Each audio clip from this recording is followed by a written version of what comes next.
اللہ اکبر۔ اللہ تعالیٰ پھر ارشاد فرماتا ہے کہ ہم نے ابراہیم علیہ السلام کو کیا کیا کہ زمین اور آسمان کی سلطنت اپنی بادشاہی دکھائی۔ کیا مطلب اس بات کا کہ کیا اللہ تعالیٰ نے ابراہیم علیہ السلام کو پورے زمین و آسمان کی سیر کرائی اور اپنے تمام تر جو کمالات ہیں اور کمال قدرت ہے اس سے ایک آگہی بخشی ابراہیم علیہ السلام کو، تاکہ ابراہیم علیہ السلام یقین پانے والوں میں شامل ہو جائیں۔ اللہ اکبر۔ کیا ایک رسول، ابو الانبیاء حضرت ابراہیم علیہ السلام، انہیں بھی یقین کے حصول کے لیے کچھ مشاہدے درکار تھے۔ ایک بات یہ، یقین کسے کہتے ہیں؟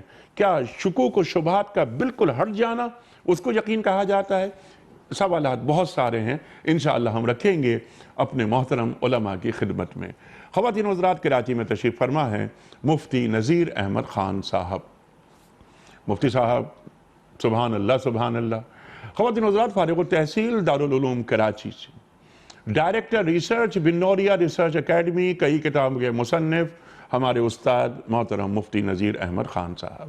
اور خواتین و حضرات، اسلام آباد میں تشریف فرما ہیں محترم مفتی سید عدنان کاکا خیل صاحب۔ مفتی صاحب، بہت شکر گزار آپ کا، آج بھی ہم آپ سے بہت کچھ سیکھیں گے۔ خواتین و حضرات، میں کیا عرض کروں، آپ کے تعارف میں کلمات ضائع کرنے کے مترادف ہے۔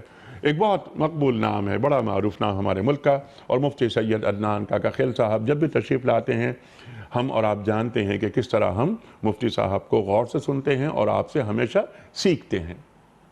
آغاز کرتے ہیں پروگرام کا اللہ تعالیٰ کے بابرکت نام سے۔ سورۃ الانعام آیات 74 اور 75۔ اعوذ باللہ من الشیطان الرجیم،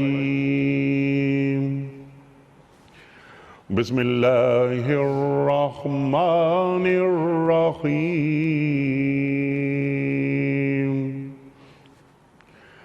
وَإِذْ قَالَ إِبْرَاهِيمُ لِأَبِيهِ آزَرَ أَتَتَّخِذُ أَصْنَامًا آلِهَةً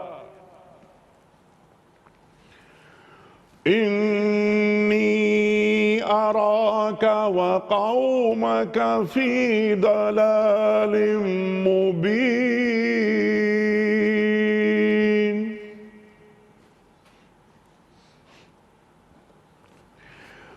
وَكَذَلِكَ نُرِي إِبْرَاهِيمَ مَلَكُوتَ السَّمَاوَاتِ وَالْأَرْضِ وَلِيَكُونَ مِنَ الْمُوقِنِينَ۔ صدق اللہ العظیم۔ ابراہیم علیہ السلام کا واقعہ یاد کیجئے، جب ابراہیم علیہ السلام نے اپنے باپ آزر سے کہا تھا، کیا آپ بتوں کو خدا بناتے ہیں؟ میں تو آپ کو اور آپ کی قوم کو کھلی گمراہی میں پاتا ہوں۔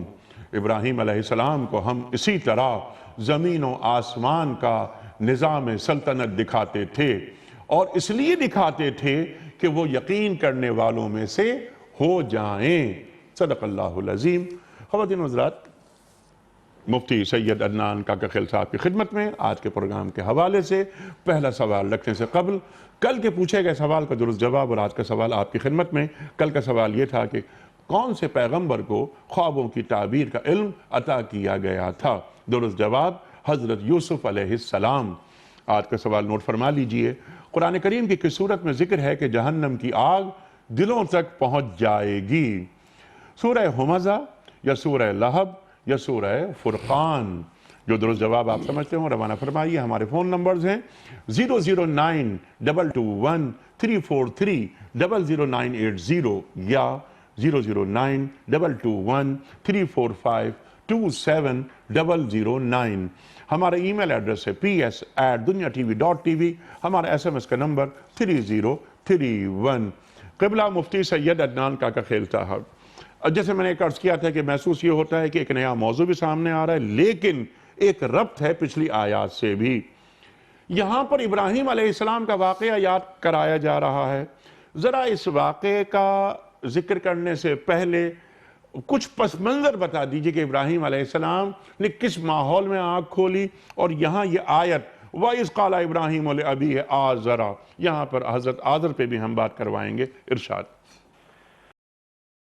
الحمدللہ رب العالمین والصلاة والسلام علی سید الانبیاء والمرسلین.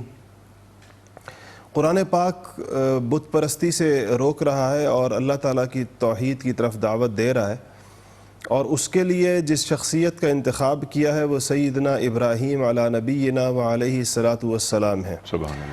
سیدنا ابراہیم علیہ السلام عرب کے اندر بھی، عرب کے پورے معاشرے میں بھی، چونکہ وہ ان کے جد امجد تھے، عرب ان کی نسل ہیں، اس وجہ سے بھی، اور چونکہ وہ ابو الانبیاء بھی ہیں، بنی اسرائیل کے خاص انبیاء علیہ السلام آپ کو تمام جزیرۃ العرب میں موجود تمام لوگ تسلیم کرتے ہیں. یہودی بھی مانتے ہیں، عیسائی بھی مانتے تھے، مشرکین مکہ بھی مانتے تھے. تو ابراہیم علیہ السلام کو ایک خاص قسم کی حیثیت حاصل ہے، اور اس وجہ سے قرآن پاک نے ابراہیم علیہ السلام کا نام لے کر ان کے ساتھ اپنے والد کے ساتھ ان کا جو مکالمہ ہوا ہے اس کا تذکرہ کیا ہے. یہاں پر تو فقط اتنی بات کی گئی ہے کہ وَإِذْ قَالَ إِبْرَاهِيمُ لِأَبِيهِ آزَرَ أَتَّخِذُ أَصْنَامًا آلِهَةً إِنِّي أَرَاكَ وَقَوْمَكَ فِي ضَلَالٍ مُبِينٍ. تو اور اس کے بعد اگلی بات شروع ہو جاتی ہے، لیکن سورۃ المریم کے اندر اس دعوت کی مزید تفصیل بھی موجود ہے، جس میں وہ پوری گفتگو موجود ہے جو ابراہیم علیہ السلام کی اپنے والد صاحب سے ہوئی، اور انہوں نے کہا کہ اذ قال لأبیہ یا ابتی لم تعبد ما لا يسمع ولا يبصر ولا یغنی عنک شیئا، کہ ابا جان آپ کیوں ان چیزوں کی عبادت کرتے ہیں جو نہ سنتے ہیں نہ دیکھتے ہیں، اور نہ آپ کو کسی چیز سے کسی بھی طور آپ کے کام آنے والی ہے، وہ بت آپ کے کام آنے والے ہیں. اور یا ابت انی قد جاءنی من العلم ما لم یأتک فاتبعنی اہدک صراطا سویا، کہ ابا جان میرے پاس وہ علم آیا ہے، یعنی وحی کا علم جو آپ کے پاس نہیں ہے، اور میری پیروی کیجئے، میں آپ کو سیدھی راہ دکھاؤں گا. اور پھر کہا کہ یا ابتی لا تعبد الشیطان، ابا جان شیطان کی راہ پر مت چلیے، شیطان کی بندگی مت کیجئے. ان شیطان کان للرحمن عصیا، کہ اللہ یہ ابا جان یہ شیطان جو ہے یہ اللہ اور خدائے رحمان کا بہت بڑا نافرمان ہے. اور پھر چوتھی اور آخری آیت اس میں یہ ہے کہ انہوں نے فرمایا کہ یا ابتی انی اخاف ان یمسک عذاب من الرحمن فتکون للشیطان ولیا. تو انہوں نے کہا کہ اے ابا جان میں اس بات سے ڈرتا ہوں کہ کہیں اللہ تعالیٰ کی طرف سے آپ کو کوئی عذاب نہ آ کر پکڑ لے اور آپ شیطان کے ساتھی نہ کہیں بن کر رہ جائیں. اس کے جواب میں ان کے والد نے ادھر بھی کہا ہے کہ قال اراغب انت عن آلہتی یا ابراہیم، کہ ابراہیم کیا تم میرے معبودوں سے تم منحرف ہو رہے ہو، چھوڑ رہے ہو ان کو. لئن لم تنتہی، اگر تم باز نہ آئے تو لارجمنک، تو پھر میں تمہیں سنگسار کر دوں گا. وہجرنی ملیا، اور اب تم میرے پاس سے فوراً دفع ہو جاؤ، غائب ہو جاؤ. یہ وہ اس کی تفصیل ہے جو سورہ مریم کے اندر موجود ہے. تو یہاں پر ابراہیم علیہ السلام کو اللہ جل شانہ نے ان کی دعوت کا ذکر کیا ہے تاکہ عربوں کے اندر اپنے جو نسبی تفاخر کا جو ان کا ماحول تھا، یہ چیز ان کے اس میں بھی اپیلنگ تھی کہ ابراہیم علیہ السلام ان کے جد امجد ہیں، ان کے دادا ہیں سب کے، اور پھر باقی مذاہب بھی ان کو اللہ تعالیٰ کا پیغمبر تسلیم کرتے ہیں. تو اس طریقے سے انہوں نے ابراہیم علیہ السلام کی دعوت کو رسول اللہ صلی اللہ علیہ وسلم کی زبانی پیش کیا جا رہا ہے، کیونکہ ان کی تعظیم پر سارا کا سارا عرب متفق ہے. دوسری بات جو یہاں پر آئی ہے کہ انہوں نے ان کے والد کے نام کے ساتھ، میں نے جو سورہ مریم کی آیات پڑھی وہاں پر والد کے نام کا تذکرہ نہیں ہے، لیکن یہاں پر آپ دیکھیں اذ قال ابراہیم لأبیہ آزر، آزر نام آ رہا ہے اور والد کے نام کے طور پر آ رہا ہے. اس میں اب تھوڑا سا مفسرین کے اقوال ہے کہ آزر کون تھے. یہ ابراہیم علیہ السلام کے والد کا ہی نام ہے، یا یہ ان کے والد کا لقب ہے، یا یہ ان کے چچا ہیں جن کو آزر کہا گیا ہے. اور چچا کو بھی باپ کہا جاتا ہے، چچا دادا یہ باپ کے لیے استعمال ہوتے ہیں، یعنی ان دونوں رشتوں کے اوپر بھی لفظ باپ کا اطلاق ہوتا ہے۔ تو اس میں مفسرین کے اقوال ہیں، لیکن راجح قول زیادہ مفسرین اسی جانب گئے ہیں کہ یہ آپ کے والد ہی ہیں۔ اچھا یہ والد ہی ہیں؟ جی اچھا والد ہی۔ سوال سے یہ پیدا ہوتا ہے کہ جو انبیاء کا سلسلہ ہے ان کے نسب میں کہیں بھی کوئی آلودگی نہیں ہوتی شرک کی، تو اور پھر ہم ایک اور جو دلیل سامنے آتی ہے ابراہیم علیہ السلام کی دعا اور جو سکھا دی گئی پوری امت کو یہاں تک آئی، ربنا اغفر لی ولوالدی وللمؤمنین یوم یقوم الحساب۔ تو کیا ایک رسول اپنے مشرک باپ کی مغفرت کی دعا کر سکتا ہے؟ جی اس پر کافی کلام کیا گیا ہے تفاسیر کے اندر بہت تفصیل کے ساتھ، اور میں نے عرض کیا کہ بعض حضرات کا یہ خیال ہے کہ یہ ابراہیم علیہ السلام کے والد نہیں ہیں، لیکن جو باقی روایات آتی ہیں جس سے پتہ چلتا ہے کہ بخاری کی ایک روایت بھی ہے جس سے پتہ چلتا ہے کہ جہاں ابراہیم علیہ السلام اپنے والد کے بارے میں اللہ تعالیٰ سے پوچھیں گے کہ اللہ میرے دیے تو میرے والد ہیں، اور آپ نے مجھ سے فرمایا تھا کہ مجھے آپ قیامت کے دن جو ہے وہ غمگین نہیں فرمائیں گے کسی بھی طور، تو پھر ان کو جب ایک دم وہ نگاہ اٹھا کر دیکھیں گے تو ان کو اپنے والد کی بجائے کوئی اور چیز وہاں پر نظر آئے گی جس کو اٹھا کے جہنم کے اندر پھینک دیا جائے گا۔ تو جو ابراہیم علیہ السلام کی دعا کے بارے میں تو مزید تفصیل بھی قرآن پاک کے اندر ہے، اور اور اس کی کہ کس طرح یہ دعا کی گئی، انہوں نے اپنے والد کی مغفرت کے لیے جو دعا کی، یا اللہ جل شانہ سے جو ان کی اگر اس کو یا ان کی ہدایت کے لیے کوئی دعا کی۔ لیکن ان اقوال میں انبیاء علیہ الصلوۃ والسلام کے ہاں کے نسب کے اندر کسی غیر مسلم یا کسی مشرک کا ہونا یہ کوئی ایسی چیز نہیں ہے، کیونکہ دیکھیں اگر جس طرح اوپر کا نسب کسی نبی کے لیے محترم ہے تو نیچے اس کی اصول اور فروع کہلاتے ہیں، اصول اوپر کے نسب کو کہتے ہیں اور فروع نیچے کی اولاد کو کہتے ہیں۔ تو انبیاء علیہ الصلوۃ والسلام کی اولادوں کے حوالے سے نوح علیہ السلام کے بیٹے کے اوپر قرآن پاک شاہد ہے، تو جس طرح نبی کے بیٹے کا مشرک یا کافر ہونا نبی کے لیے معیوب نہیں ہو سکتا، ایسے ہی نبی کے والد کا بھی مشرک یا کافر ہونا نبی کے لیے کوئی اس کی ذات پر کسی قسم کا کوئی عیب نہیں آتا۔ تو دونوں طرف نسب تو دونوں طرف چلتا ہے، اوپر بھی چلتا ہے نیچے بھی چلتا ہے، اور بندہ اگر دیکھا جائے تو اوپر میں تو نبی پھر بھی اپنے والد کے سامنے جو نبی کی پوزیشن ہے اس سے کہیں زیادہ اس کی اہم پوزیشن اپنی اولاد کے سامنے ہے، یعنی اولاد کا تو وہ مربی بھی ہے، اولاد نے اس کی صحبت بھی اٹھائی ہے، اولاد اس کے گھر میں پیدا ہوئی ہے، تو اگر اس اولاد کا شرک نبی کی ذات کے لیے عیب نہیں ہے تو والد کے شرک سے بھی کوئی نبی کی ذات کے اوپر کم سے کم اس سے کوئی حرف نہیں آتا۔ اس لیے مفسرین کی ایک بڑی جماعت ایسی ہے جس کی یہ رائے ہے کہ یہ ابراہیم علیہ السلام کے حقیقی والد ہے، کیونکہ اللہ جل شانہ نے بڑے اہتمام کے ساتھ نام کا ذکر فرمائے، لی ابی ہی آزرا کہہ کر فرمایا ہے، لیکن جس طرح باقی اقوال میں نے عرض کیا کہ یہاں پر موجود ہیں۔ تیسری بات یہ جو یہاں پر ہمیں اس آیت کے ساتھ ہی فوراً پتہ چل رہی ہے کہ دیکھیں کہ اپنی جو اصلاح کا عمل ہے اور عقائد کی اعمال کی وہ ابراہیم علیہ السلام اپنے گھر سے شروع کر رہے ہیں اور اپنے والد کو دعوت دے رہے ہیں۔ اس سے ہمیں پتہ چلا کہ ہمیں بھی جب ہم لوگ اللہ تعالیٰ کسی کو ہدایت دے اور اس کو دوسروں کی فکر جب لاحق ہو جائے تو اس کو ابتدا اپنے گھر سے کرنی چاہیے اور اپنے گھر میں بات کرنی چاہیے۔ اور اس میں یہ بات آپ ہمارے ذہن میں کبھی کبھی آتی ہے کہ ہمارے خاندان کے بعض بزرگ ایسے ہوتے ہیں جو بڑے واجب الاحترام ہوتے ہیں لیکن وہ درست رستے پر نہیں ہوتے، تو کیا اپنے کسی واجب الاحترام بزرگ کو صحیح رستے کی دعوت دینا اس احترام کے خلاف ہے؟ تو ایسا نہیں ہے۔ اگر وہ اس کے احترام کے خلاف ہوتا تو ابراہیم علیہ السلام اپنے والد کو یہ دعوت نہ دیتے۔ ابراہیم علیہ السلام نے جس طرح یہ دعوت دی، اس سے پتہ چلتا ہے کہ جتنے بھی کسی کی عمر بڑی ہو اور کس قدر وہ خاندان میں واجب الاحترام ہو، اگر وہ کسی غلط رستے پر چل رہے ہوں تو حکمت کے ساتھ پورے ادب کو ملحوظ رکھتے ہوئے اور ان کو درست رستے کی طرف ان کی رہنمائی کرنی چاہیے اور ان کو ہدایت کی طرف اللہ تعالیٰ کی طرف دعوت دینی چاہیے۔ ٹھیک ہے، سبحان اللہ سبحان اللہ، بہت تفصیلاً آپ نے اس کا جو بنیادی مقدمہ ہے وہ آپ نے واضح کر دیا۔ مفتی صاحب اب اسی بات کو ذرا سا آگے بڑھاتے ہیں۔ ایک تو میں چاہ رہا تھا کہ جو پس منظر ہے وہ ماحول جس میں ابراہیم علیہ السلام نے آنکھ کھولی اور جو کچھ دیکھا، تاکہ اس پوری بات کو، کیونکہ مستقل آیات اب آگے آئیں گی، ہمیں سمجھنے میں آسانی ہو جائے۔ ایک بات تو یہ، اور دوسری بات آذر کے حوالے سے میں چاہتا ہوں اس پہ بھی آپ بات فرما دیجیے گا۔ اصل میں دونوں سوالات بہت ہی ان کے جوابات تفصیل طلب ہیں۔ اچھا، تو میں ایک ہی سوال کا جواب اگر اس وقت لے لوں۔ ارشاد۔ حضرت مفتی صاحب نے تفصیل سے ماشاءاللہ کلام کیا اور بہت مؤثر کلام کیا۔ قرآن کریم کی یہ آیات ہیں نازل ہو رہی ہیں ایک اس ماحول میں جس ماحول صلی اللہ علیہ وسلم ایک وہ ماحول ہے جو حضرت ابراہیم علیہ السلام کا ہے. آپ حضرت ابراہیم علیہ السلام جس ماحول میں پیدا ہوئے اس کا مختصر خلاصہ عراق کا ملک ہے. عراق ایک تو موجودہ عراق ہے، ایک اس وقت کا عراق.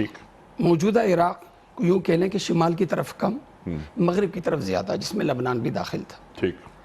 اس کا مرکزی شہر ار کہلاتا تھا. اور اسی ار میں اس کو کہتے تھے رب البلد، یعنی سب سے بڑا جو خدا ہوتا تھا اسے ننار سے تعبیر کیا جاتا تھا. اور پھر آگے ایک دوسرے شہر کی طرف جب منتقل ہوا تو اسے پھر شماس کے نام سے یاد کیا جاتا تھا. یہاں کے جو لوگ تھے ستارہ پرست تھے. اسی حوالے سے آگے جو مکالمہ آ رہا ہے وہ اسی حوالے سے آ رہا ہے کہ ستارہ پرست تھے. اور ستارہ پرست ستاروں کی شبیہیں انہوں نے بنائی ہوئی تھی، اور کم و بیش انیق صاحب وہ شبیہیں کوئی 5000 کے لگ بھگ تھی. 5000 کے لگ بھگ. یہ لوگ بنیادی طور پر بت پرست نہیں تھے، ستارہ پرست نہیں تھے. بنیادی طور پر یہ لوگ مادہ پرست تھے. پیسہ کمانا، عیاشی کرنا، اچھے سے اچھا کاروبار. ان کی دعاؤں میں جو دعائیں ملتی ہیں وہ دنیا کی ترقی، دنیا کی خوشحالی.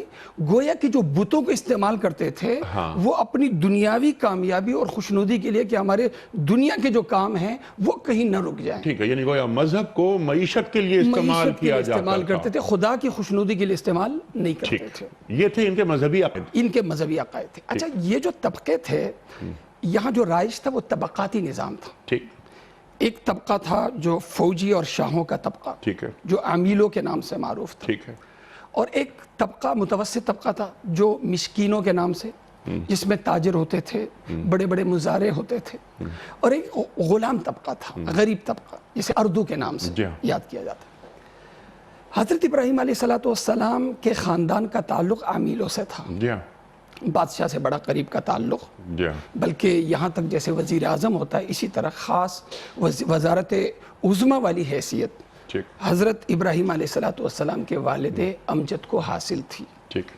اب دیکھیں انیق صاحب، ماحول قرآن جو پیش کر رہا ہے وہ یہ کہ دیکھیں خوشحال ملک ہے، مادیت سے مالا مال ملک ہے. حضرت ابراہیم علیہ السلام اکیلے ہیں، نہ ماحول ساتھ دے رہا ہے، نہ حکومت ساتھ ہے، حتیٰ کہ گھر اور والد تک ساتھ نہیں ہے. اگر کوئی چیز ان کے ساتھ ہے تو وہ ہے طلب، جستجو. سبحان اللہ. قرآن ہمیں یہ بتا رہا ہے کہ دیکھو یہ دنیا اگر ظلمت، کفر اور شرک کی تاریکیوں میں ڈوب جائے، کہیں کتاب سے روشنی، کہیں کتاب والے سے روشنی نہ ملے، لیکن انسان کا دل اگر روشن ہو، حق کی تلاش میں ہو، تو اللہ تعالیٰ ایسے وقت میں بھی رہنمائی فرما لیتا ہے جیسے اللہ تعالیٰ نے حضرت ابراہیم علیہ السلام کی رہنمائی فرمائی، اور جیسے اللہ تبارک و تعالیٰ نے اصحاب کہف کی رہنمائی، جس طرح ایک مشرکانہ ماحول میں اللہ تعالیٰ نے رہنمائی فرمائی. طلب اندر ہو، تڑپ اندر ہو، طلب. جب یہ طلب ہوتی ہے تو اللہ تبارک و تعالیٰ راستہ دکھاتا ہے. ہم عموماً ہوتے ہیں حالات کا رونا روتے ہیں، مخالفتوں کا رونا روتے ہیں. یہ بتائیے حضرت ابراہیم علیہ السلام اکیلے ہیں. قرآن کریم بطور خاص ابی کا ذکر کرتا ہے، وہ ابی کا. اور قرآن کریم جیسے بتایا تھا کہ قرآن کریم انبیاء کرام علیہ السلام کے ناموں کا ذکر کرتا ہے. انبیاء کے علاوہ باقی کسی کا سوائے ایک صحابی کے باقی کسی نام کا ذکر نہیں، لیکن ہاں القاب کا ذکر ضرور ہے. جیسے حامان ہے، قارون ہے، فرعون، یہ نام نہیں ہیں، یہ القاب ہیں. اسی بنیاد پر ہمارے مفسرین کرام میں ابن عاشور لے لیں، ابن کثیر، ابن جریر، یہ بڑے مفسرین ہیں، پائے کے مفسرین. ان حضرات کا کہنا یہ کہ یہ آزر اصل میں نام، اس میں سب کا اتفاق ہے. امام جوینی شافعی نے اتفاق نقل کیا کہ طارح یہ ہے اصل نام حضرت ابراہیم علیہ السلام کے والد کا. لیکن ایک ہوتا ہے نام اور ایک ہوتا ہے لقب، جس لقب کے ساتھ وہ معروف ہوتے ہیں. تو آزر جو ہے یہ اگرچہ نام نہیں لیکن لقب ہے.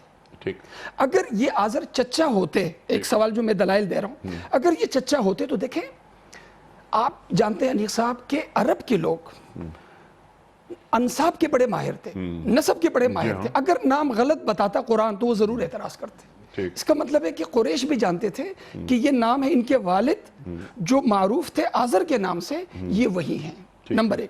اگلا آپ نے ایک سوال کیا تھا کہ انبیاء کا خاندان، جو حدیث پاک بھی ہے کہ انبیاء کا جو نسب ہوتا ہے، خاندان، چاہے اصول کے لحاظ سے ہو چاہے فروع کے لحاظ سے ہو، وہ ہر گندگی سے پاک ہوتا ہے. جس کا ایک مؤثر جواب حضرت مفتی صاحب نے عنایت کیا. لیکن ایک جواب جو دوسرا ہے وہ انیق صاحب وہ یہ ہے کہ دیکھیں خاندانی نسب ایک ہوتا ہے جس طرح انسانی اخلاق اور ایمانی اخلاق، دو الگ الگ چیزیں. ٹھیک ہے، جب ہم بات کرتے ہیں نسب کی تو انسانی اعتبار سے ہم کرتے ہیں، ایمانی اعتبار سے نہیں. انسانی اعتبار سے جب ہم کرتے ہیں تو انسانی حوالے سے، انسانیت کے حوالے سے انبیاء کا جو خاندان ہوتا ہے وہ صاف ترین خاندان ہوتا ہے. لہٰذا انبیاء کا جو خاندان ہے وہ ہر قسم کی فحاشی سے، بدکاری سے، ہر قسم کی اخلاقی غلاظتوں سے وہ پاک ہوتا ہے. اور چاہے جائے کہ شرک، لیکن جہاں تک شرک کا تعلق ہے، جہاں تک شرک اور کفر کا تعلق ہے، یہ ایمانی اخلاق کے تقاضوں میں سے ہے، انسانی اخلاق کے تقاضوں میں سے نہیں ہے. یہ اچھی طرح سمجھ لیں. ایک کافر صحیح النسب ہو سکتا ہے، ایک کافر شریف النسب ہو سکتا ہے انسان ہونے کے اعتبار سے، لیکن اگر وہ مسلمان ہو اور پھر وہ مشرک ہو تو پھر اس کو ہم شریف النسب نہیں کہہ سکتے، کیونکہ شرک جو تقاضا ایمان کا ہے انسانیت کا نہیں ہے. ٹھیک ہے، ایمان جو تقاضا ہے، لہٰذا ایمانی حوالے سے جو مفسرین کرام کا، اس میں اصل میں انیق صاحب زیادہ تحقیق میں ہم اس لیے نہیں جانا چاہتے کہ آذر پہ جب ہم بحث کرتے ہیں، جیسے آپ نے بھی ایک دو سوالات اٹھائے. ایک سوال آپ نے یہ اٹھایا کہ ربنا اغفر لی ولی والدیّ. دیکھیں انیق صاحب، کچھ دعائیں برائے تعلیم ہوتی ہیں، ٹھیک ہے، امت کو تعلیم کرنے کے لیے کہ تم کیا کرو گے. یقیناً. ٹھیک ہے، اب جب امت کی تعلیم کے لیے کچھ دعائیں ہوتی ہیں تو حضرت ابراہیم علیہ السلام نے جو یہ دعا کی یہ امت کی تعلیم کے لیے کی. باقی جو اپنے والد کے لیے جو استغفار کی تو قرآن کریم میں بڑی صراحت ہے. وَمَا كَانَ اسْتِغْفَارُ إِبْرَاهِيمَ، اور یہ دعا حضرت ابراہیم علیہ السلام بھی پڑھ رہے ہیں. وَمَا كَانَ اسْتِغْفَارُ إِبْرَاهِيمَ لِأَبِيهِ إِلَّا عَن مَّوْعِدَةٍ وَعَدَهَا إِيَّاهُ. اب یہ جو آیت ہے انیق صاحب، اس کا اب کیا کریں گے؟ اس میں یہ کہ حضرت ابراہیم علیہ السلام نے وعدہ ضرور کیا تھا اپنے والد سے کہ میں آپ کے لیے مغفرت کی دعا کروں گا، لیکن اللہ تعالیٰ نے جب ان پر حقیقت کھول دی تو پھر حضرت ابراہیم علیہ السلام منع. بہرحال ہمارے جذبات یہی ہیں کہ حضرت ابراہیم علیہ السلام سے اصول اور فروع جتنے ہیں اللہ کرے سبھی جنتی ہوں. ٹھیک ہے، اور شرک سے پاک ہوں. شرک سے پاک، یہ ہماری دعا ہے. لیکن جب تحقیق پہ بات کرتے ہیں تو پھر جذباتیت نہیں ہوتی. عدنان کاکڑ صاحب نے بھی یہ بات بالکل واضح کر دی کہ وہ فروع میں بھی اگر کوئی تبدیلی ہو، یعنی ایسا کوئی شرک وغیرہ یا نافرمانی، اللہ تعالیٰ کی اطاعت میں اگر کہیں کمی ہے تو وہ معاملہ رسول کے ساتھ نہیں ہے. ٹھیک ہے، اب اسی بات کو ذرا آگے بڑھاتے ہیں. مفتی سید عدنان کاکڑ صاحب، بنیادی گفتگو آپ دونوں حضرات نے عطا فرما دی، اور حضرت ابراہیم علیہ السلام، وہ زمانہ، پس منظر، ان کے مذہبی عقائد، اور اس کے ساتھ ساتھ جو معاشرتی طبقات، وہ بھی مفتی نذیر صاحب نے بیان فرما دیے. اب ذرا ہم اس آیت کو ذرا سا اور آگے لے کے جاتے ہیں. حضرت آذر پہ بھی آپ دونوں حضرات نے بات فرما دی اور بہترین گفتگو نکل کر سامنے آ گئی کہ حضرت آذر حضرت ابراہیم علیہ السلام کے والد. اچھا، اتتخذ اصناما آلہہ، بتوں کو الہ کیوں کہہ رہے ہیں ابراہیم علیہ السلام؟ الہ جس سے لوگ اپنی مرادیں اور منتیں اور جس سے سارا تعلق رکھتے ہیں تو وہ سارے اللہ کے غیر کی چیزیں، وہ بت جو ہیں وہ الہ کہلاتے ہیں. ٹھیک ہے، اور ظاہر بات ہے کہ چونکہ وہ لوگ اپنی مانگنا اور منتیں، مرادیں، تمام چیزیں انہی بتوں سے مانگتے تھے، تو ابراہیم علیہ السلام اپنے تعجب کا اظہار فرما رہے ہیں کہ آپ نے یہ اپنے ہاتھوں سے بنے ہوئے جو بت ہے اور اس سے آپ ساری کی ساری توقعات اور امیدیں بھی باندھے بیٹھے ہوئے ہیں اور ان کو آپ ان سے مانگتے بھی ہیں. ایک فرق الہ کے اندر بعض مفسرین نے لکھا ہے کہ ذاتی الہ کا اور صفاتی الہ کا، کہ بعض لوگ دو قسم کے مشرک ہوا کرتے تھے. ایک وہ لوگ ہوتے تھے جو بتوں کو الہ سمجھتے تھے بعض صفات کے اعتبار سے، کہ وہ کہتے تھے کہ ان کے اندر یہ خوبیاں ہیں الوہیت کے کہ یہ کام یہ کر سکتے ہیں. مثلا یہ کہ یہ بارش برسا سکتے ہیں، فلانا بت جو ہے وہ اولاد دے سکتا ہے، فلانا بت جو ہے وہ یہ کر سکتا ہے. یہ صفات جو الوہیت کی ہیں وہ ان بتوں کے اندر رکھ دیا کرتے تھے، ان سے باندھ لیا کرتے تھے یہ توقعات. اور بعض ذاتی طور پر ان کو خدا سمجھتے تھے کہ یعنی یہی خدا ہے، یہی معبود ہے، یہی خالق ہے، یہی مالک ہے. تو یہ دونوں قسم کی بت پرستیوں کے عام طور پر رواج تھا. عرب کی بت پرستی عام طور پر صفاتی الہ والی تھی. وہ ان بتوں کے علاوہ بھی ایک اور قوت کو بھی خدا مانتے تھے، وہ کچھ جو چیزیں ان کے ہاں عرب مشرکوں کے اندر آئی تھیں. لیکن آپ بر صغیر کی اور ہندوستان کی جو زمانے کا پورا اس کی بت پرستی آپ دیکھیں تو یہاں پر وہ ذاتی الہ بھی انہی بتوں کو مانتے ہیں. تو یہ دونوں ابراہیم علیہ السلام نے اس کے اوپر اپنے تعجب کا اظہار فرمایا. اس کے بعد انہوں نے اپنے والد سے کہا، اور جو بات بڑی اہم ہے یہاں پر، کہ انی اراک و قومک فی ضلال مبین، کہ میں آپ کو اور آپ کی قوم کو ایک کھلی ہوئی گمراہی کے اندر دیکھتا ہوں. یہاں پر مفتی اعظم پاکستان مفتی محمد شفیع صاحب رحمۃ اللہ علیہ نے اپنی شہرہ آفاق تفسیر معارف القرآن میں ایک نئی جہت اور ایک نئے نقطے کی طرف اشارہ فرمایا ہے، اور انہوں نے لکھا ہے کہ یہ جو ابراہیم علیہ السلام کا یہ جملہ ہے، انی اراکا و قومکا، یہ اس جملے سے دو قومی نظریہ بھی ثابت ہوتا ہے. سبحان اللہ. اور وہ فرماتے ہیں کہ یہاں باپ کی قوم کو کہہ رہے ہیں آپ کی قوم ہے. کیوں؟ کیونکہ جو باپ اور ان کی قوم مشرک ہیں اور ابراہیم علیہ السلام موحد ہیں اور مسلمان ہیں. تو ابراہیم علیہ السلام نسبی اعتبار سے یا وطنی اعتبار سے قوم کو تقسیم نہیں کر رہے، بلکہ وہ قوم کو دینی اعتبار سے تقسیم کر رہے ہیں.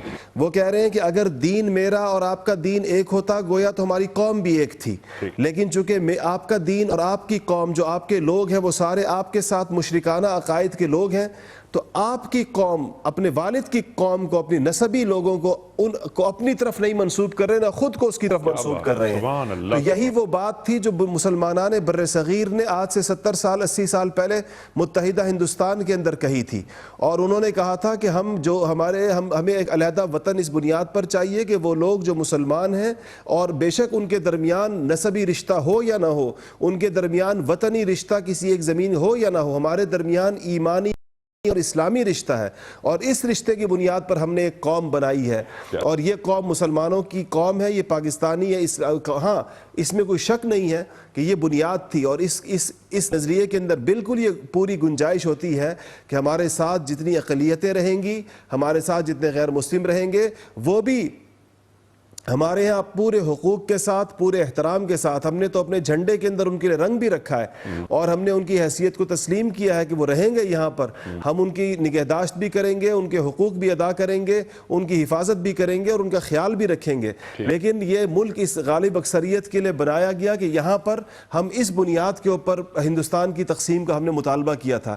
تو مفتی محمد شفیع صاحب رحمۃ اللہ علیہ نے اپنی تفسیر میں لکھا ہے کہ دو قومی نظریے کی گویا پہلی دفعہ جو بات ہوئی ہے وہ ابراہیم علیہ السلام سے ہوئی ہے، اور یہ بات اس آیت سے انی اراک و قومک فی ضلال مبین سے واضح ہوتی ہے. سبحان اللہ، سبحان اللہ.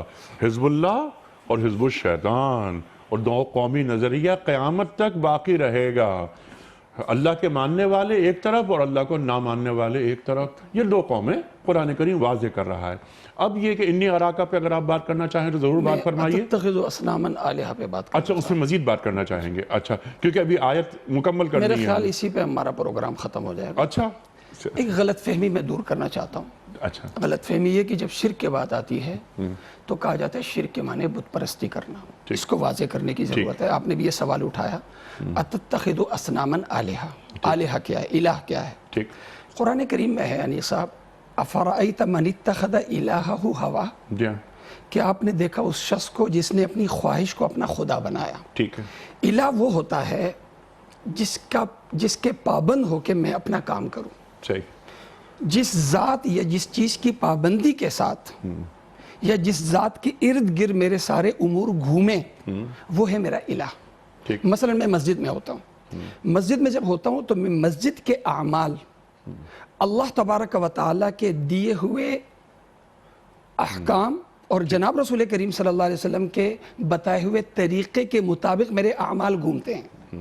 اس کا مطلب ہے کہ مسجد کے اعمال کی پابندی میں اللہ تبارک و تعالیٰ کے دیے ہوئے طریقے سے کر رہا ہوں. ٹھیک ہے.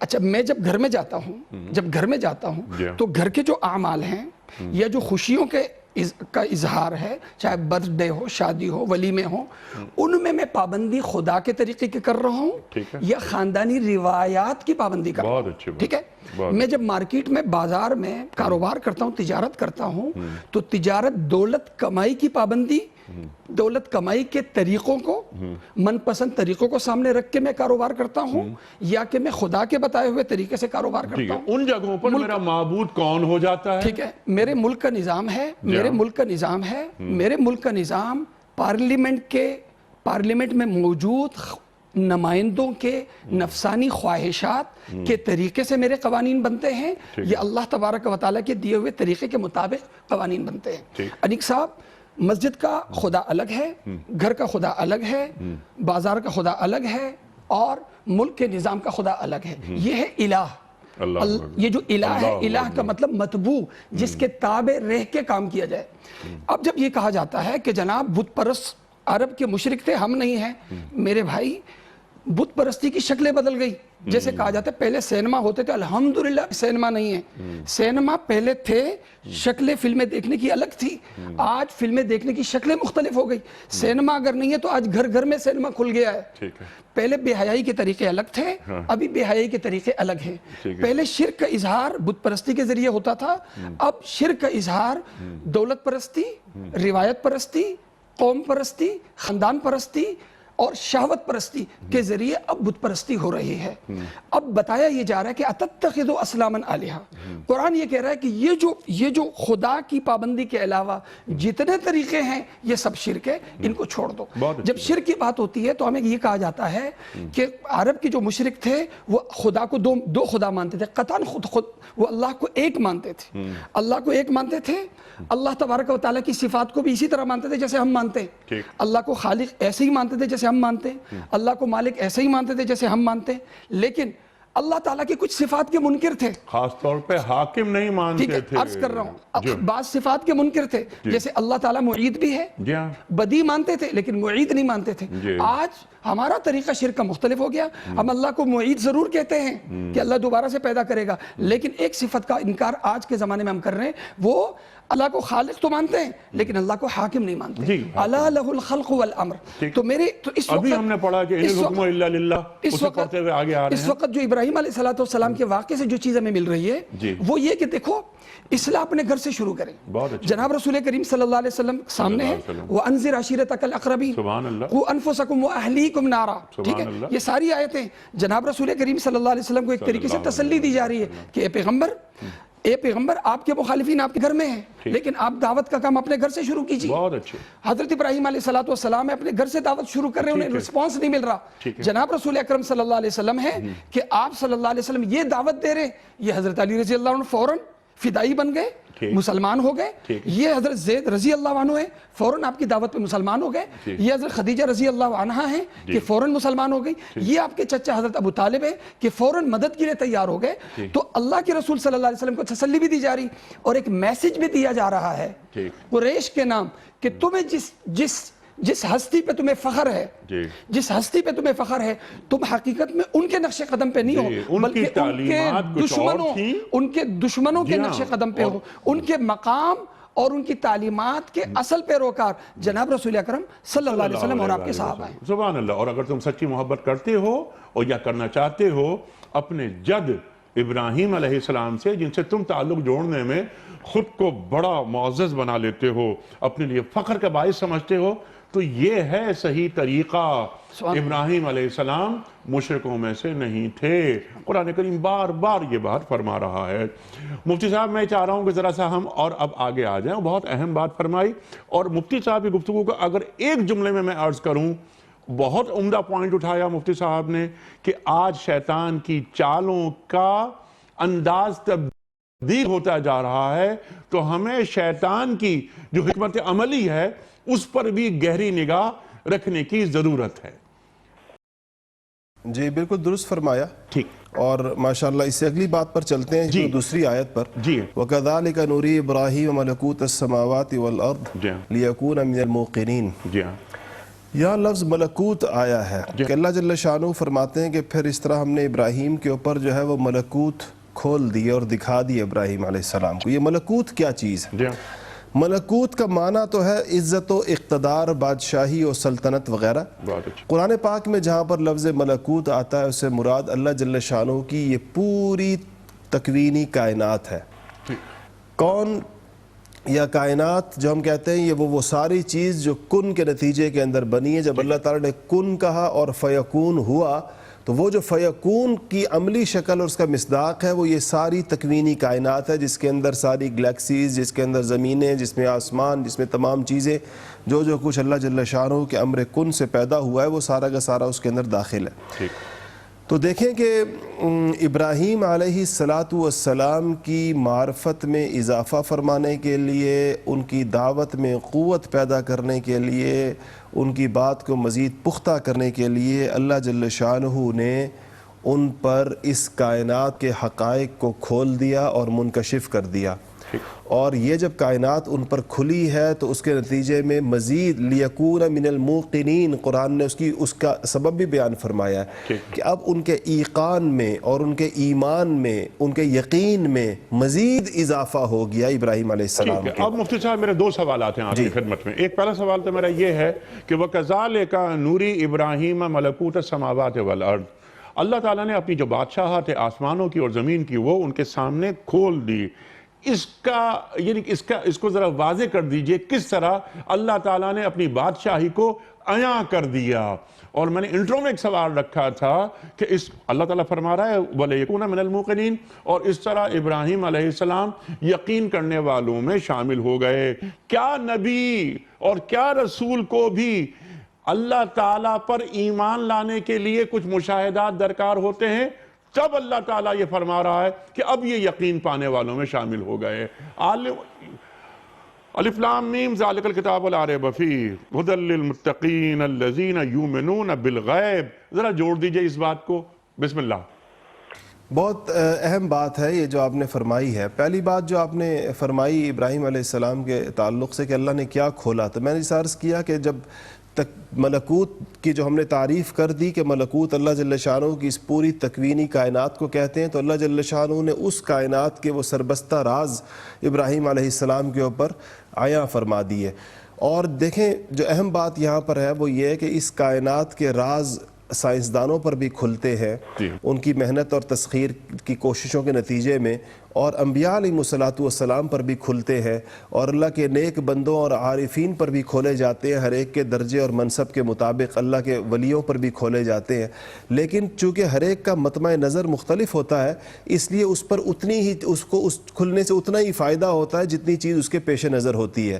اگر ہم نے کوئی کائنات کے کسی راز کو فقط اپنے کسی فوری کام کے لیے، کام میں لانے کے لیے ہم اس کو کھولنا چاہیں یا اس کی تسخیر کی کوشش میں مصروف ہوں تو وہ چیز بھی عطا ہو جاتی ہے۔ ہم نے چیزیں نکالی، زمین سے خزانے نکالے، وہ بھی تکوینی چیزیں تھیں، اور ان کو جو ہمیں فوری اس کی ضرورت تھی ہم نے استعمال کر لیا اور وہ ہمارا وہ کام پورا ہو گیا۔ انبیاء علیہ السلام چونکہ فقط حیات عاجل کے لیے نہیں آتے بلکہ وہ عاجل کو بھی ساتھ پیش نظر رکھتے ہیں، وہ فقط دنیاوی زندگی کی کامیابیاں نہیں بتاتے، وہ اخروی زندگی کی بھی بتاتے ہیں۔ تو انبیاء علیہ السلام پر جب کائنات کھلتی ہے تو وہ اس کے خالق و مالک کی صفات کی، اس کی قدرت کی وسعتوں کی، اس کے خلاق العالم ہونے کے اوپر اور اس کی بادشاہت کی وسعتوں کے اوپر، اس کی قوت، طاقت، قدرت، ان چیزوں کی گہرائیاں ان کے اوپر منکشف ہوتی ہیں۔ اور یہ چیز انبیاء، یہ لیکون من الموقنین کا مطلب یہ ہے کہ وہ ایقان یا ایمان والے ہو جائیں۔ دیکھیں ایک ایقان اور ایمان کے درجات ہیں۔ انبیاء علیہ السلام کو یقیناً اس کے اعلیٰ ترین درجات حاصل ہوتے ہیں، لیکن اس میں جو مزید ایک اضافہ اور ترقی ہوتی ہے، اس میں جو مزید ایک اعلیٰ پیمانے کے اوپر اللہ جل شانہ اس کو مزید بڑھاتا ہے ان کے لیے، وہ ان چیزوں کے ذریعے سے ہوتا ہے۔ جس طرح ابراہیم علیہ السلام نے خود اللہ تعالیٰ سے جو اس کا مطالبہ فرمایا تھا کہ میں تاکہ مزید ماننے والوں میں سے ہو جاؤں، میں تاکہ یا اللہ مجھے دکھائیں اپنی اس اولم یؤمن قال بلا، وَلَٰكِن لِيَطْمَئِنَّ قَلْبِي، وہ جو دوسری آیت کے اندر آیا تو اللہ نے پوچھا کیونکہ یہ اللہ میں بالکل ایمان رکھتا ہوں ان چیزوں کا، یعنی ان چیزوں کا اطمینان بھی چاہتا ہوں، ایک خاص قسم کا اطمینان دل کا جو آنکھوں کو دیکھ کر جو دل کو ملتا ہے، جو انسان کو اللہ تعالیٰ نے اعضاء و جوارح سے پیدا کیا ہے، تو اس کی وجہ سے، ورنہ یہ ایمان بھی پہلے سے اللہ عطا فرمایا ہوا ہوتا ہے، ایقان بھی پہلے سے موجود ہوتا ہے، لیکن ان کے اندر اللہ اس ذریعوں سے ایک ترقی عطا فرماتا ہے۔ اس آیت سے جو چیز ہمیں سمجھ میں آتی ہے وہ یہ کہ یہاں پر جو بڑی ضروری ہے کہ کائنات کی وسعتوں کا علم انسان کے ایمان میں، اس کے ایقان میں، اس کی معرفت میں اضافہ کرتا ہے۔ یہ جتنے سائنسی علوم ہیں، جتنی چیزیں ہم حاصل کرتے ہیں، اس کا یہ لازمی نتیجہ نکلنا چاہیے، یہ اس کا نتیجہ ہے۔ یہ انبیاء علیہ السلام پر بھی کائنات کھولی گئی ہے، اور یہ کائنات آج ہم بھی اس کے راز کھولنے کی کوششوں میں مصروف ہیں، لیکن ان کوششوں کے جہاں اور فوری اور وقتی نتائج حاصل ہونے چاہیے، جو ہماری زندگیوں کو آسان بنانے کے لیے، علم کو بڑھانے کے لیے، اس کے ساتھ ساتھ یہ بات ہمیں سمجھنی چاہیے کہ اس کے نتیجے کے اندر ہماری معرفت میں، اللہ تعالیٰ کی پہچان میں، اور اللہ تعالیٰ کی ذات و صفات کی وسعتوں کو پہچاننے کے اندر اس کو کارگر ہونا چاہیے۔ اور اگر یہ نہیں ہو رہی تو اس پر ہمیں اپنے نظام پر غور کرنا چاہیے کہ ہمیں یہ نظام کیوں نہیں، ہمیں یہ نتائج کیوں حاصل نہیں ہو رہے ہیں۔ کیونکہ جس طرح مفتی صاحب نے فرمائی، بہت اہم بات فرمائی کہ ایک غیر مسلم بھی اس کائنات پر غور کرتا ہے، وہ بھی ستارے، چاند، سورج انہیں دیکھتا ہے اور اس کائنات کو دیکھ رہا ہے، لیکن اس پر ریسرچ کر رہا ہے، اس کا مطمع نظر کچھ اور ہے۔ ایک کلمہ گو، ایک امتی سرکار دو عالم صلی اللہ علیہ وآلہ وسلم کا، وہ بھی ان علوم کی طرف جاتا ہے۔ کیا یہ علوم اسے خالق کائنات تک پہنچا رہے ہیں یا نہیں؟ اس پر غور کرنے کی ضرورت ہے، ورنہ تعلیم تو حاصل کرتے ہی رہتے ہیں، سب کر لیتے ہیں، لیکن تعلیم میں توحید کی شمولیت ضروری ہے۔ مفتی صاحب کنکلوڈ فرما دیجئے کہ آج ہم نے کیا سیکھا، کیا تقاضا ہے ان دونوں آیات کا، 74 اور 75 سورہ انعام۔ بصارت اور بصیرت۔ ٹھیک۔ بصارت کام کرتی ہے جب بصیرت ساتھ ہو۔ ٹھیک۔ دل کی آنکھ کام کرتی ہے جب خارج میں روشنی ہو۔ ٹھیک۔ حقیقت تک نگاہ جاتی ہے جب دل روشن ہو۔ ٹھیک۔ بصارت بقدر بصیرت ہے۔ آدمی کی آنکھ وہی دیکھتی ہے جو جس کا ارادہ اس کا دل کرتا ہے۔ جی۔ ایک چیز ہے، جیسے علماء کرام مثال دیتے ہیں، ایک خاتون ہے، اسے اس کا باپ بھی دیکھ رہا ہے، اس کا شوہر بھی دیکھ رہا ہے، ایک غیر مرد بھی دیکھ رہا ہے، جی۔ آنکھیں ایک جیسی ہیں، ٹھیک۔ ایک جیسی نظر پڑ رہی ہے، لیکن اندر پیچھے سے ارادہ، پیچھے سے جذبہ الگ الگ ہے۔ بہت اچھا۔ باپ کسی اور نظر سے، جی۔ بیٹا کسی اور نظر سے، شوہر کسی اور نظر سے، ایک غیر شخص کسی اور نظر سے۔ یہی فرق ہے فکر و نظر کی ترغیب خود قرآن دیتا ہے۔ لِقَوْمِ یَعْقِلُونَ ہے، یَتَفَکَّرُونَ ہے، یَفْقَہُونَ ہے، اولم ينظروا ہے، فانظروا ہے، ثم انظروا ہے۔ تو قرآن کریم خود غور و فکر کی دعوت دیتا ہے، لیکن جس ذہن کے ساتھ ہم غور کریں گے اسی ذہن کے مطابق اللہ تعالیٰ کی مدد ہمارے ساتھ شامل ہے۔ سبحان اللہ، یہ ہے کائنات کو دیکھنے کا طریقہ۔ اور ایک بات جو بہت اہم آپ نے فرمائی تھی، ایک بات اور، جی، ایمان بالغیب اور ایمان بالمشاہدہ۔ ٹھیک ہے، سبحان اللہ۔ انبیاء کا جو ایمان ہوتا ہے وہ ایمان بالمشاہدہ ہوتا ہے، اور وَكَذَلِكَ نُورِي إِبْرَاهِيمَ۔ سبحان اللہ، سبحان اللہ، سبحان اللہ، سبحان اللہ۔ اور ایک اور بات جو آپ نے فرمائی تھی، اور مفتی عدنان کاکخیل صاحب نے یہ فرمائی تھی، حضرت ابراہیم علیہ السلام یہاں پر اپنے والد صاحب سے مکالمہ کر رہے ہیں، اور کس طرح دلائل کے ساتھ، استدلال کے ساتھ بات ہو رہی ہے۔ انذر عشیرتک الاقربین، اللہ اکبر۔ پہلے جو قریبی لوگ ہیں ان تک دعوت کا سلسلہ، ابلاغ کا سلسلہ، ان تک پہلے پیغام پہنچایا جائے، سب سے مشکل کام، جو کہ سب سے مشکل کام ہے، لیکن پہل اولیت اسے حاصل ہے۔ آپ نے ایک اور آیت پڑھی تھی یہاں پر، قُوا أَنفُسَكُمْ قُوا أَنفُسَكُمْ وَأَهْلِيكُمْ نَارًا۔ اللہ اکبر۔ ایمان والوں سے اللہ تعالیٰ مخاطبت فرما رہا ہے کہ اپنے آپ کو اور اپنی عیال کو اللہ کی وہ جو آگ ہے، وہ قُوا أَنفُسَكُمْ وَأَهْلِيكُمْ نَارًا، آگ سے بچاؤ، محفوظ رکھو۔ یہ ذمہ داری ہماری ہے کہ میں نے کہا مشکل اس لیے کہ گھر والوں کے لیے اور اپنے خاندان والوں کے لیے خود کو نمونہ بنانا پڑتا ہے، جو بہت مشکل کام ہے۔ جی، قرآن سکھانے کے لیے، دوسروں کو بتانے کے لیے تو تقریر کافی ہوتی ہے، اپنوں کو بنانے کے لیے خود کو نمونہ بنانا پڑتا ہے۔ سبحان اللہ، اپنا کردار قرآن کریم کے مطابق ڈھالنا پڑتا ہے۔ اس کے ساتھ ساتھ قرآن کریم پہ گھر والوں سے بات کرنا ہے، بیوی بچوں سے مجھے بات کرنی ہے تو پہلے مجھے قرآن کریم خود سیکھنا پڑے گا، سبحان اللہ، سبحان اللہ۔ میرے علم میں اضافہ ہوگا تب میں خود انہیں پہ بلانے نافذ کے کرنا پڑے گا۔ جی کردار، وہی کردار، نافذ کردار۔ پہلے مجھے معلوم تو ہو کہ قرآن کیا ہم لوگ، ہم مسلمان، ہم کلمہ گو کیا قرآن کریم پڑھ رہے ہیں، سمجھ رہے ہیں، سیکھ رہے ہیں، اپنے بچوں کو سکھا رہے ہیں۔ اس کے بعد قوا انفسکم واہلیکم نارا۔ مفتی صاحب آپ کا بڑا ممنون، مفتی عدنان کاکا خیل صاحب، اللہ سلامت رکھے آپ کو، جس طرح آپ بات فرماتے ہیں، قرآن کریم سمجھانے کا جو دل نشی انداز ہے آپ کا، سبحان اللہ سبحان اللہ۔ خواتین حضرات، ہمارے علماء کو اللہ سلامت رکھے، کتنی اہم گفتگو دیکھی آج، کتنے اہم نکات سامنے آئے، اور آج کاش ہم ان باتوں پر عمل کریں، کاش معلوم ہو کہ ہمیں جو باتیں مفتی صاحب نے فرمائیں، جو باتیں کاکا خیل صاحب نے فرمائیں، یہ کتنی اہم باتیں ہیں۔ یہاں قرآن ہم سے مکالمہ کر رہا ہے، ہمیں نصیحت کرتا ہے، بار بار کہتا ہے۔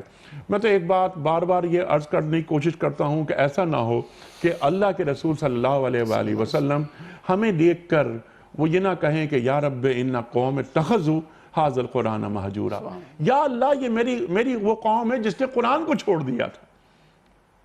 ایسا وقت نہ آئے، خدا نہ خواستہ۔ اختتام ہوتا ہے پروگرام کا، خواتین حضرات یہی موضوع چل رہا ہے، کئی دنوں تک چلے گا۔ بہت اہم سوالات۔ اب جب رات آ رہی ہے، رات آنے کے بعد ابراہیم علیہ السلام ستارہ دیکھ رہے ہیں، کیا یہ میرا رب ہے؟ نہیں، وہ ڈوب جاتا ہے۔ چاند، کیا یہ میرا رب ہے؟ نہیں، ڈوب گیا۔ سورج، یہ تو سب سے بڑا دیوتا ہے، یہ میرا رب ہے، ڈوب گیا۔ جب اللہ تعالیٰ نے سماوات کی، آسمانوں کی، زمین کی سیر کرا دی، تو پھر ابراہیم علیہ السلام کیوں کہہ رہے ہیں یہ بات کہ کیا یہ تارا میرا رب ہے؟ کیا یہ چاند میرا رب ہے؟ کیا یہ سورج میرا رب ہے؟ یہ سوالات کل رکھیں گے ہم۔ آج کا سوال کوئز کا، اور کل کا سوال جو رکھا تھا ہم نے آپ کی خدمت میں، کون سے پیغمبر کو خوابوں کی تعبیر کا علم دیا گیا تھا؟ درست جواب حضرت یوسف علیہ السلام۔ آج کا سوال نوٹ فرما لیجئے۔ قرآن کریم کی کس صورت میں ذکر ہے کہ جہنم کی آگ دلوں تک پہنچ جائے گی؟ سورہ ہمزہ یا سورہ لہب یا سورہ فرقان؟ جو درست جواب آپ سمجھتے ہیں روانہ فرمائیے۔ ہمارے فون نمبرز ہیں 0092214300980 009221345270009۔ ہمارا ای میل ایڈریس ps@dunyatv.tv، ہمارا SMS کا نمبر 3031۔ یہ وقت ہے قرآن دازی کا۔ کل کے پوچھے گئے سوال کا درست جواب بتانے والوں کے مابین قرآن دازی اور مفتی نذیر احمد خان صاحب اعلان فرمائیں گے آج کے ونر کا۔ زرینہ انیس، کراچی۔ زرینہ انیس صاحبہ کراچی سے آپ کو کتابوں کا تحفہ مبارک۔ اختتام ہوتا ہے پیام صبح کا روزانہ ایک قول پر، اور وہ قول ہوتا ہے صاحب نہج البلاغہ کا، امیر المومنین حضرت علی مرتضیٰ کرم اللہ وجہہ کا۔ آپ فرماتے ہیں کہ علم سے جہالت کی مخالفت کرو، یعنی علم کے ذریعے اس کا خاتمہ کر دو۔ اللہ اکبر۔ قرآن کریم ارشاد فرماتا ہے کہ هل يستوي الذين يعلمون والذين لا يعلمون، جو صاحبان علم ہیں وہ اور جن کے پاس علم نہیں وہ دونوں برابر کیسے ہو سکتے ہیں؟ کل تک کے لیے اپنے میزبان انیق احمد کو اجازت، خدا حافظ۔